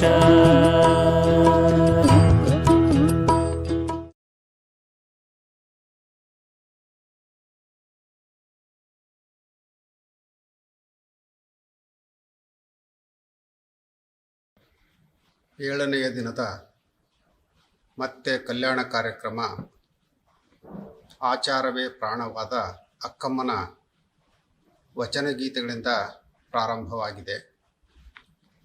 ಡಾಕ್ಟರ್ ಪಿ ಚಂದ್ರಿಕಾ ಅವರು ಅಕ್ಕಮ್ಮನ ಬದುಕಿನ ಸಿಂಹಾವಲೋಕನ ಮಾಡಿ ಉತ್ತಮ ವಿಚಾರಗಳನ್ನು ತಿಳಿಸಿಕೊಟ್ಟಿದ್ದಾರೆ. ಶಿವಮೊಗ್ಗದ ಕಲಾವಿದರು ಅಕ್ಕಮ್ಮನ ವಚನವನ್ನು ಆಧರಿಸಿ ನೃತ್ಯ ರೂಪಕ ನೀಡಿದ್ದಾರೆ. ಎಲ್ಲರಿಗೂ ಶುಭಾಶಯಗಳು. ಅಕ್ಕಮ್ಮನ ಒಂದು ವಚನದಿಂದ ನಮ್ಮ ಮಾತುಗಳನ್ನು ಪ್ರಾರಂಭ ಮಾಡಲಿಕ್ಕೆ ಇಷ್ಟಪಡ್ತೇವೆ. ಬತ್ತಲೆ ಇದ್ದವರೆಲ್ಲ ಕತ್ತೆಯ ಮಕ್ಕಳು, ತಲೆ ಬೋಳಾದವರೆಲ್ಲ ಮುಂಡೆಯ ಮಕ್ಕಳು, ತಲೆ ಜಡೆಗಟ್ಟಿದವರೆಲ್ಲ ಹೊಲೆಯರ ಸಂತಾನ. ಆವ ಪ್ರಕಾರವಾದಡೇನು ಅರಿವೇ ಮುಖ್ಯವಯ್ಯ, ಆಚಾರವೇ ಪ್ರಾಣವಾದ ರಾಮೇಶ್ವರ ಲಿಂಗದಲ್ಲಿ. ಮಾನವನ ಬದುಕಿಗೆ ಅನ್ನ, ಅರಿವೆ, ಆಶ್ರಯ, ಔಷಧಿಗಿಂತ ಬಹಳ ಮುಖ್ಯವಾಗಿ ಬೇಕಾದ್ದು ಅರಿವು ಮತ್ತು ಜ್ಞಾನ. ಆ ಅರಿವು ಜ್ಞಾನ ಇಲ್ಲದಂಥ ಬದುಕೇ ಅಲ್ಲ ಅನ್ನೋದು ಅಕ್ಕಮ್ಮನ ಸ್ಪಷ್ಟ ಅಭಿಪ್ರಾಯ. ಧರ್ಮದ ಅರಿವಿಲ್ಲದ ವೇಷಾಡಂಬರಿಗಳ ಬಣ್ಣವನ್ನು ಬಯಲು ಮಾಡಿದ್ದಾರೆ ಅಕ್ಕಮ್ಮ ಈ ವಚನದಲ್ಲಿ. ಕೆಲವರು ತಮ್ಮ ಧರ್ಮದ ಕಟ್ಟುಪಾಡುಗಳ ನೆಲೆಯಲ್ಲಿ ದಿಗಂಬರಿಗಳಾಗಿ ಬದುಕು ನಡೆಸ್ತಾರೆ. ಅದಕ್ಕೆ ತಕ್ಕ ಅರಿವು ಮತ್ತು ಆಚಾರ ಇಲ್ಲದೇ ಇದ್ದರೆ ಅಂಥವ್ರನ್ನ ಕತ್ತೆಯ ಮಕ್ಕಳು ಅಂತ ಹೇಳಿ ಕತ್ತೆಗೆ ಹೋಲಿಸ್ತಾರೆ. ಕತ್ತೆಗೂ ಅರಿವಿಲ್ಲ, ಇವರಿಗೂ ಅರಿವಿಲ್ಲ ಅಂತ ಮೂದಲಿಸಿದ್ದಾರೆ. ಸಾಮಾನ್ಯವಾಗಿ ಬಹುತೇಕ ಸನ್ಯಾಸಿಗಳು ಸಂಪ್ರದಾಯದಂತೆ ತಲೆ ಬೋಳಿಸೋದುಂಟು. ತಲೆ ಬೋಳಿಸಿದ ತಕ್ಷಣ ಅವರನ್ನು ಸಂತರು, ಸನ್ಯಾಸಿಗಳು, ಗುರುಗಳು ಅಂತ ಗೌರವಿಸ್ಲಿಕ್ಕೆ ಸಾಧ್ಯ ಇಲ್ಲ. ಹಾಗೆ ಗೌರವಿಸಬೇಕು ಅಂದರೆ ಅವರು ಅರಿವು ಉಳ್ಳವರಾಗಿ ಬೇರೆಯವರ ಅಜ್ಞಾನವನ್ನು ಕಳೆಯುವಂಥ ಸಾಮರ್ಥ್ಯವನ್ನು ಪಡೆದಿರಬೇಕು. ಇಲ್ಲ ಅಂದರೆ ಅಂಥವರನ್ನು ಆ ತಾಯಿ ಗಂಡ ಸತ್ತ ಮುಂಡೆಯ ಸಂತಾನ ಅಂತ ಹೇಳಿ ನಿರ್ಭಿಡೆಯಿಂದ ಚೀಮಾರಿ ಹಾಕ್ತಾಳೆ. ಕೆಲವರು ತಮಗೆ ದೈವಿಕೃಪೆ ಆಗಿದೆ ಅಂತ ತಮ್ಮ ತಲೆ ಕೂದಲುಗಳನ್ನೆಲ್ಲ ಜಡೆಗಟ್ಟಿಸ್ಕೊಂಡಿರ್ತಾರೆ. ಅವರು ತಲೆ ಸ್ನಾನ ಮಾಡ್ತಾರೋ ಇಲ್ವೋ. ಸ್ವಚ್ಛತೆ ಬದುಕಿನ ನಿರಂತರ ಕ್ರಿಯೆ ಆಗಬೇಕು. ಆದರೆ ತಲೆ ಕೂದಲು ಜಡೆಗಟ್ಟಿಸ್ಕೊಂಡಂಥವ್ರು ಆ ಕೂದಲುಗಳನ್ನೇ ಸ್ವಚ್ಛವಾಗಿ ಇಟ್ಕೊಳ್ಳೋದಿಲ್ಲ. ಅಂದರೆ ಅವ್ರಿಗೆ ಅರಿವಿಲ್ಲ ಅಂತಲೇ ಅರ್ಥ. ಅಂಥವರು ಹೊಲೆಯರ ಸಂತಾನ ಅಂತ ಹೇಳಿ ಗಟ್ಟಿ ಧ್ವನಿಯಲ್ಲಿ ಆ ತಾಯಿ ಹೇಳ್ತಾರೆ. ಯಾರು ಹೇಗೆ ಇದ್ದಾರೆ ಅನ್ನೋದಕ್ಕಿಂತ ಅವರ ಬಾಹ್ಯ ವೇಷ ಮುಖ್ಯ ಆಗಬಾರ್ದು, ಅವರ ಅರಿವು ಮತ್ತು ಆಚಾರ ಮುಖ್ಯ ಆಗಬೇಕು ಅನ್ನೋಂಥದ್ದು ಅಕ್ಕಮ್ಮನ ಅಭಿಪ್ರಾಯ. ಅಕ್ಕಮ್ಮ 12ನೇ ಶತಮಾನದ ಶರಣೆಯರಲ್ಲಿ ಒಬ್ಬಳು.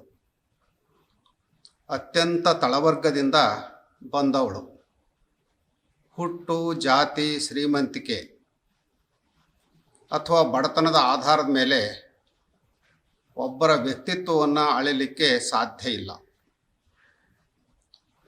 ಅರಿವು, ಆಚಾರದಿಂದ ಅವರ ವ್ಯಕ್ತಿತ್ವವನ್ನು ಅಳಿಬೇಕಾಗುತ್ತೆ.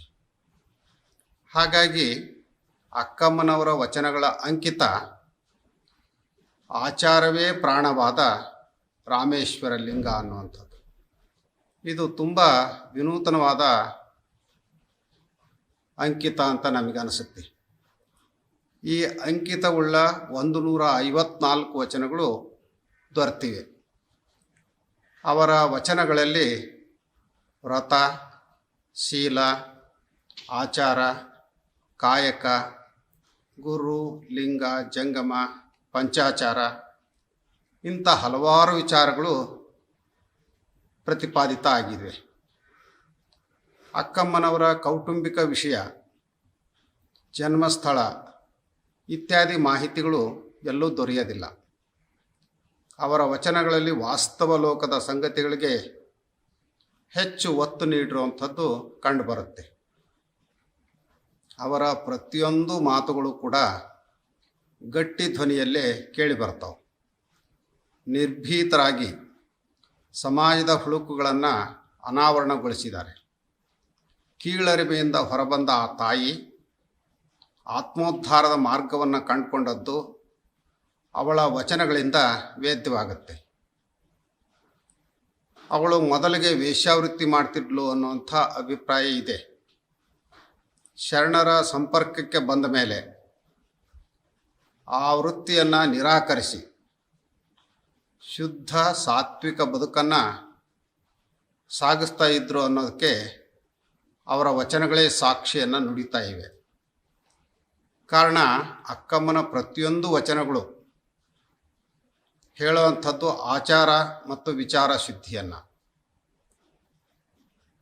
ಈ ಮಾಂಸ ತಿನ್ನೋದು, ಹೆಂಡ ಕುಡಿಯೋದು, ಮೋಸ ಮಾಡೋದು, ವ್ಯಭಿಚಾರಕ್ಕೆ ಇಳಿಯೋದು, ಕಾಯಕ ಮಾಡದೇ ಇರೋದು, ಇಂಥ ಜನರನ್ನು ಅಕ್ಕಮ್ಮ ತರಾಟೆಗೆ ತೆಗೆದುಕೊಳ್ತಾಳೆ.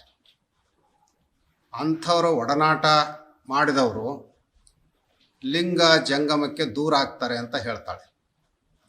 ಅವರಿಗೆ ಪ್ರಸಾದ ಇಲ್ಲ ಎನ್ನುವ ಆ ತಾಯಿ ಅನಾಚಾರಗಳನ್ನು ದೇವರೇ ಮಾಡಿದರೂ ಸಹಿಸೋದಿಲ್ಲ ಅಂತ ಹೇಳ್ತಾಳೆ. ದೇವರನ್ನು ಸಹ ವ್ರತಭ್ರಷ್ಟ ಅಂತ ಕರೀತಾರೆ. ಯಾಕೆ ಅಂದರೆ ಆ ತಾಯಿಗೆ ಮುಖ್ಯವಾದದ್ದೇ ಕಾಯಕ. ವ್ಯವಸಾಯ, ವಾಣಿಜ್ಯ ಅಥವಾ ಸೈನಿಕ ಇತ್ಯಾದಿ ಕಾಯಕ ಮಾಡುವ ಭಕ್ತನ ಅಂಗಳವೇ ಅವಿಮುಕ್ತ ಕ್ಷೇತ್ರ. ಕಾಯಕದ ಜೊತೆಗೆ ಮತ್ತೇನು ಮಾಡಬೇಕು ಅಂತ ಅವರು ವಚನದಲ್ಲಿ ಹೇಳ್ತಾರೆ. ತಾ ಮಾಡುವ ಕೃಷಿಯ ಮಾಡುವನ್ನಬರ ಮಾಡಿ ಕೃಷಿ ತೀರಿದ ಮತ್ತೆ ಗುರುದರ್ಶನ, ಲಿಂಗಪೂಜೆ, ಜಂಗಮ ಸೇವೆ, ಶಿವಭಕ್ತರ ಸುಖ ಸಂಭಾಷಣೆ, ಶರಣರ ಸಂಘ, ಈ ನೇಮವನ್ನು ಅರಿವು ತಿಪ್ಪುದು ಸದ್ಭಕ್ತನ ಸದಾತ್ಮನ ಯುಕ್ತಿ. ಆಚಾರವೇ ಪ್ರಾಣವಾಗಿಪ್ಪ ರಾಮೇಶ್ವರ ಲಿಂಗಕ್ಕೆ ಆತನೇ ಚೇತನ ಭಾವ.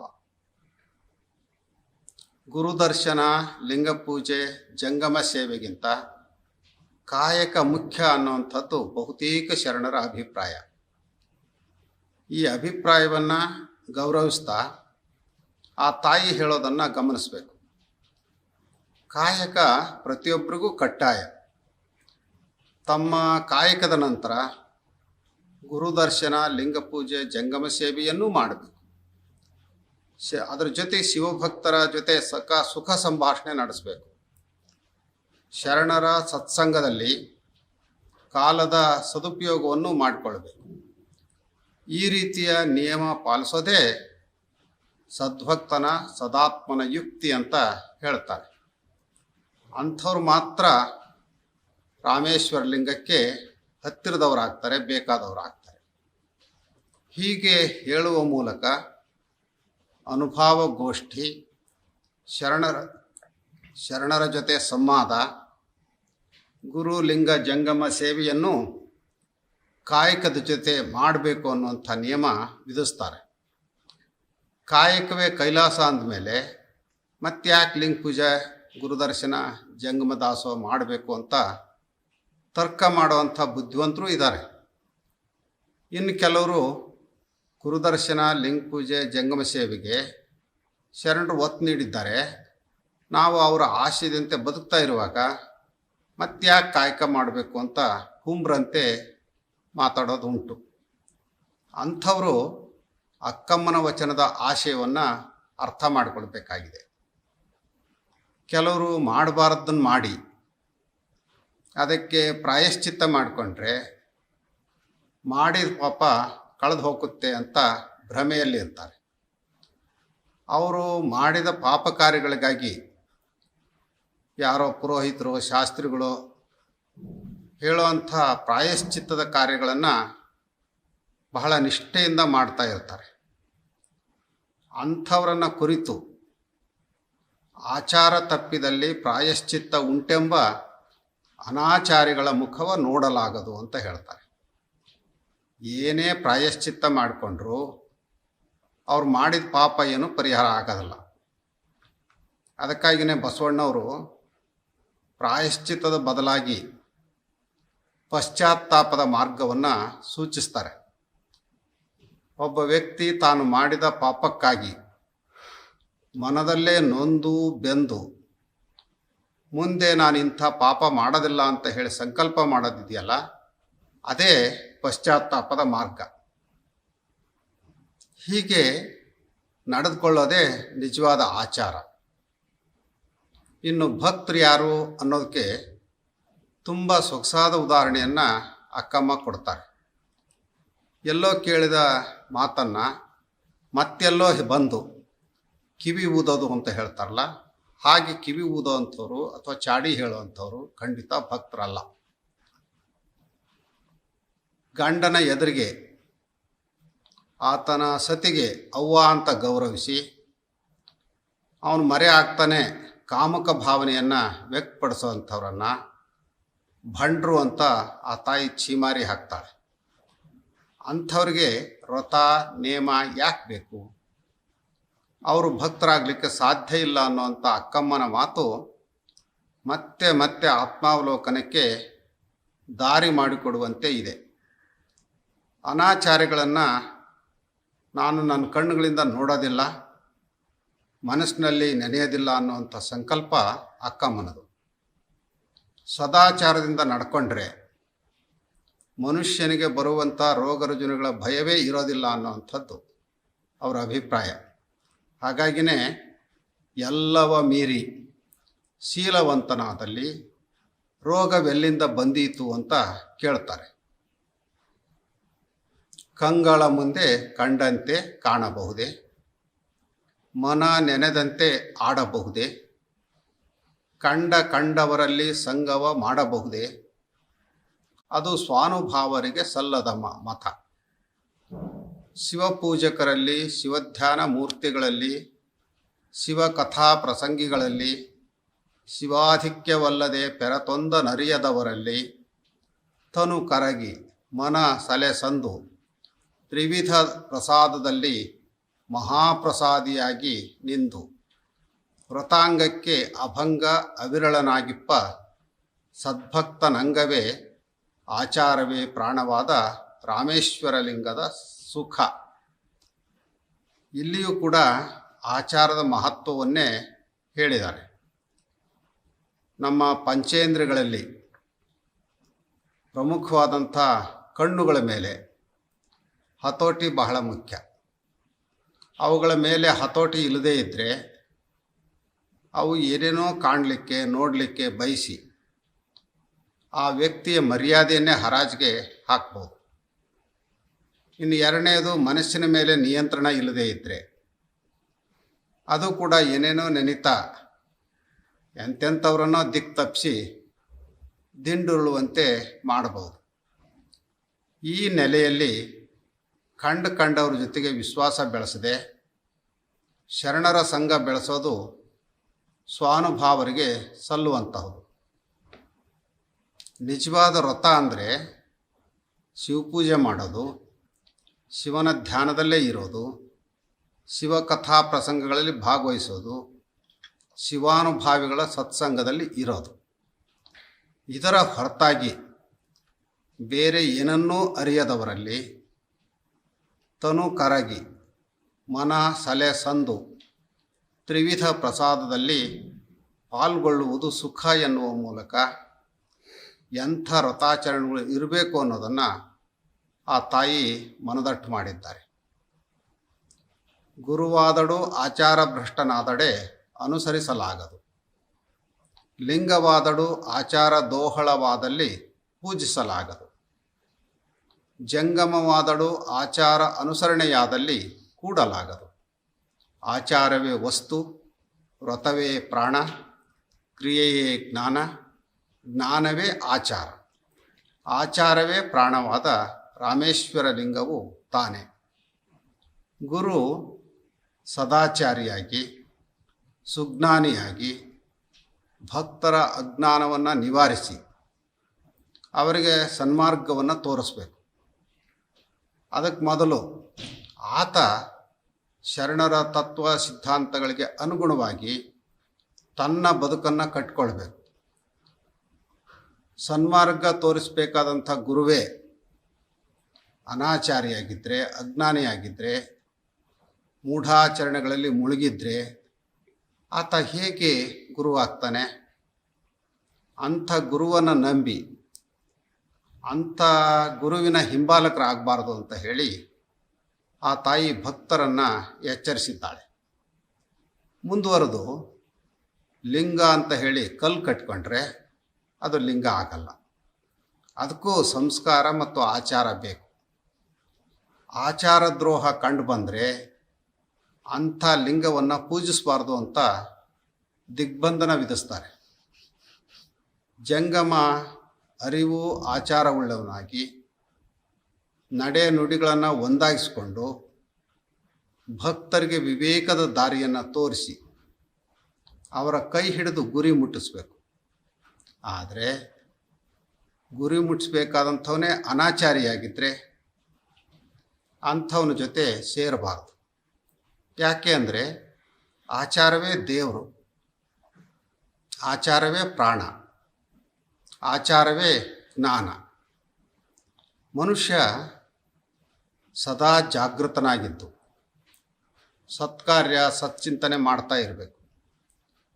ಜಾಗೃತಾವಸ್ಥೆಯಲ್ಲಿ ಏನು ಮಾಡ್ತೇವೋ, ಏನು ಯೋಚಿಸ್ತೇವೋ ಅನ್ನೋದು ಬಹಳ ಮುಖ್ಯ.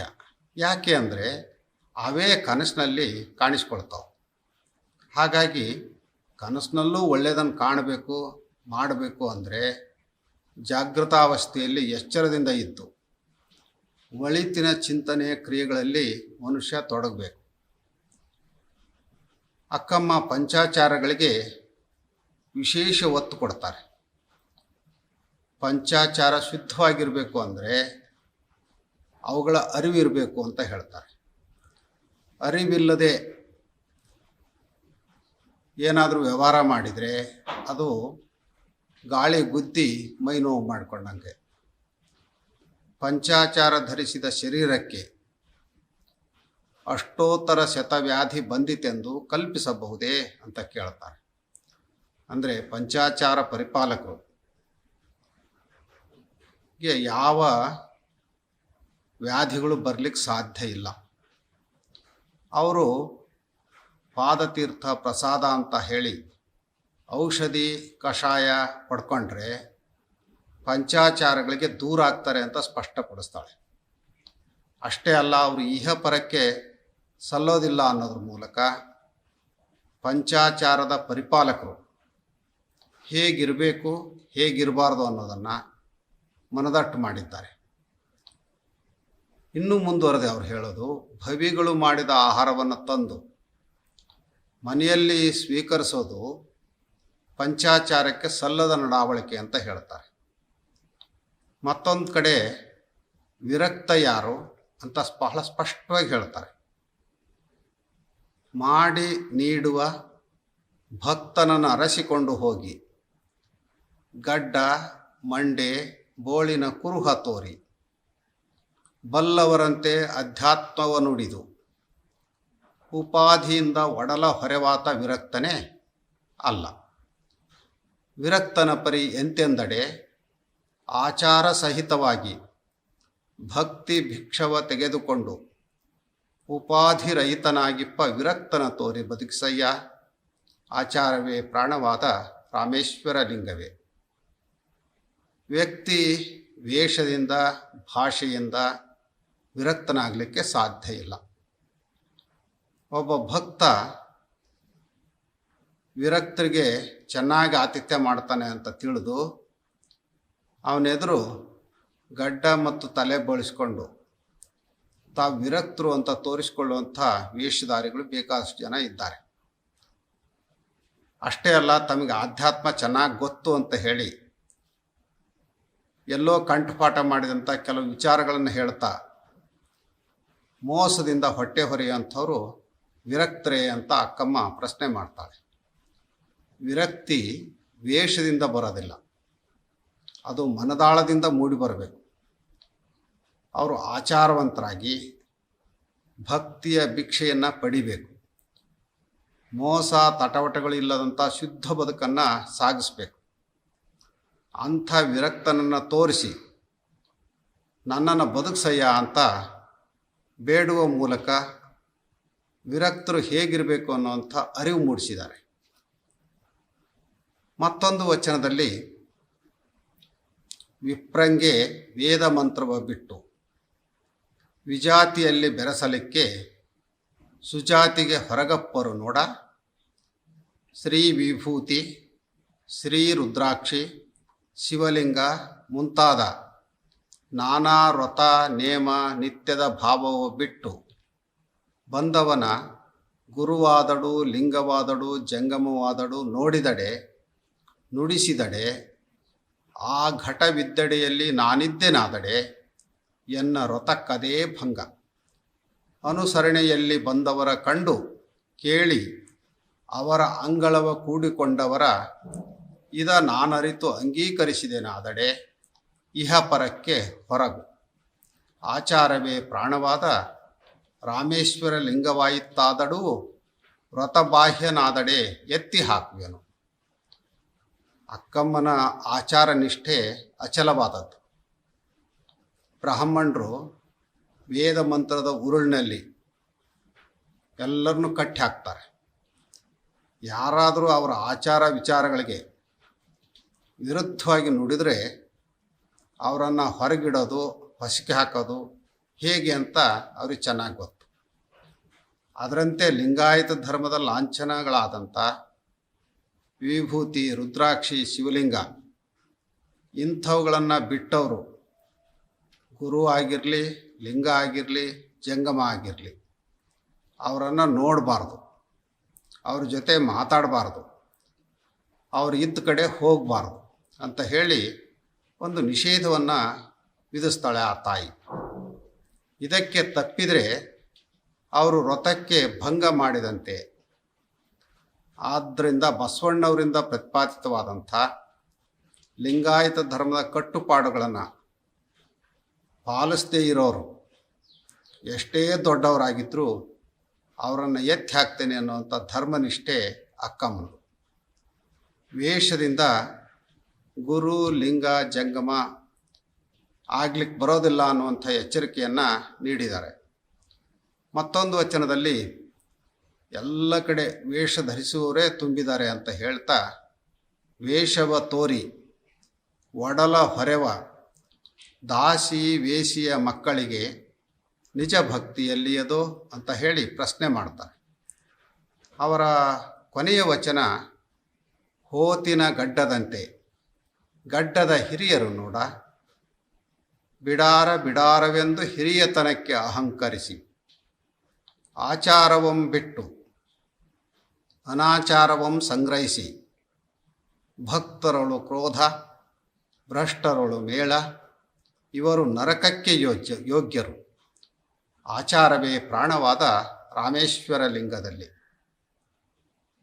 ಹೋತಿನ ಗಡ್ಡದಂತೆ ಗಟ್ಟ ಬಿಟ್ಟರು, ತಮ್ಮದು ದೊಡ್ಡ ಮನೆ ಮಠ ಅಂತ ಬೀಗೋರು, ಅನಾಚಾರಿಗಳು, ಭಕ್ತರ ಮೇಲೆ ಮುನಿಸ್ಕೊಂಡು ಭ್ರಷ್ಟರ ಜೊತೆ ಸಂಬಂಧ ಬೆಳೆಸೋರು ಹಿರಿಯರಲ್ಲ. ಅವರ ವರ್ತನೆ ಅವರು ಏನು ಅಂತ ತೋರಿಸುತ್ತೆ. ಹಾಗಾಗಿ ಅಂಥವರು ನರಕಕ್ಕೆ ಯೋಗ್ಯರು ಅನ್ನೋ ಮೂಲಕ ಹಿರಿಯರ ಹೊಣೆಗಾರಿಕೆ ಏನು ಅನ್ನೋದನ್ನು ಮನದಟ್ಟು ಮಾಡಿದ್ದಾರೆ. ನಿಜವಾದ ವ್ರತಾಚಾರ ಕುರಿತಂತೆಯೇ ಅಕ್ಕಮ್ಮನ ಎಲ್ಲ ವಚನಗಳು ಮಾತನಾಡ್ತವೆ. ಅವರು ತಮ್ಮ ವಚನದಲ್ಲಿ ಕೇಳ್ತಾರೆ, ವ್ರತವೆಂದೇನು, ಆಚಾರವೆಂದೇನು, ಅನ್ಯರು ಮಾಡಿದ ದ್ರವ್ಯವನ್ನು ಅಲ್ಲದಿಪ್ಪುದು ವ್ರತವೇ, ಆರನು ಕರೆಯದಿಪ್ಪುದು ವ್ರತವೇ, ಪರಸ್ತ್ರೀ ಪರಧನಗಳಲ್ಲಿ ನಿಂದೆಗೆ ಒಡಲಾಗದಿದ್ದುದೇ ವ್ರತ. ಈ ಮಾತು ಬಹಳ ಮುಖ್ಯ. ಪರಸ್ತ್ರೀ ಪರಧನಗಳಲ್ಲಿ ನಿಂದೆಗೆ ಒಡಲಾಗದಿದ್ದುದೇ ವ್ರತ.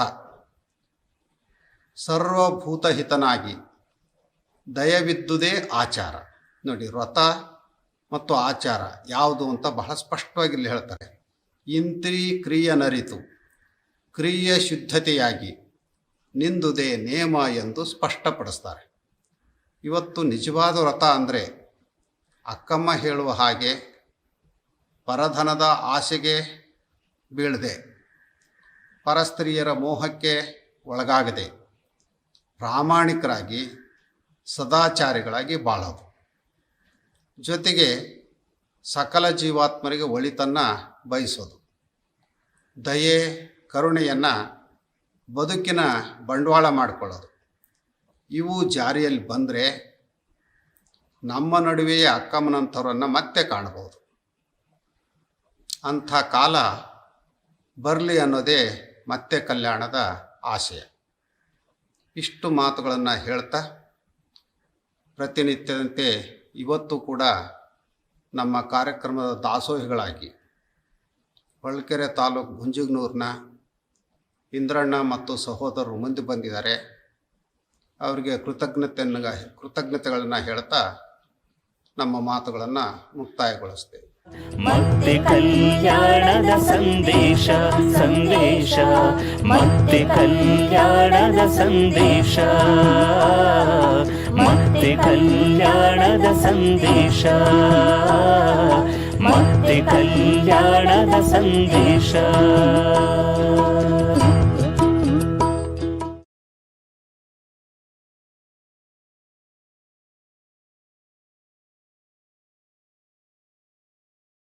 ಜಯ ಕಲ್ಯಾಣಕ್ಕೆ ಜಯ ಕಲ್ಯಾಣಕ್ಕೆ ಜಯ ಕಲ್ಯಾಣಕ್ಕೆ ಜಯವೇ, ಜಯ ಕಲ್ಯಾಣಕ್ಕೆ ಜಯ ಕಲ್ಯಾಣಕ್ಕೆ ಜಯ ಕಲ್ಯಾಣಕ್ಕೆ ಜಯವೇ.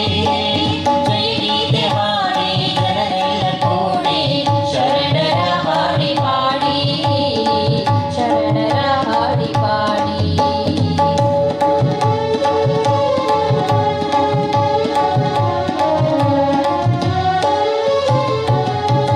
ಭಕ್ತಿಯ ಭಂಡಾರಿ ಬಸವಣ್ಣನಿದ್ದ ಕನ್ನಡದ ಪುಣ್ಯನಾಡು.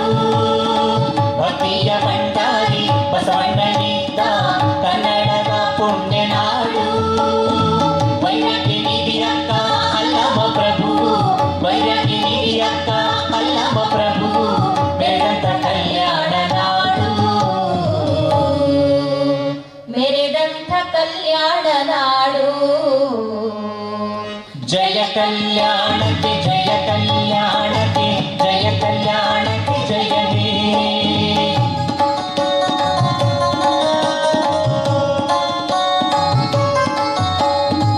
ಮಡಿವಾಳ ಮಾಚಯ್ಯ ಸವರ ಹರಳಯ್ಯ ಶರಣರು ಮೇದಂತ ನಾಡು. ಮಡಿವಾಳ ಮಾಚಯ್ಯ ಸವರ ಹರಳಯ್ಯ ಶರಣರು ಮೇದಂತ ನಾಡು. ಡೋಹರ ಕತ್ತಯ್ಯ ಮಾದರ ಚೆನ್ನಯ್ಯ, ಡೋಹರ ಕತ್ತಯ್ಯ ಮಾದರ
ಮತ್ತೆ ಕಲ್ಯಾಣದ ಸಂದೇಶ ಸಂದೇಶ ಮತ್ತೆ ಕಲ್ಯಾಣದ ಸಂದೇಶ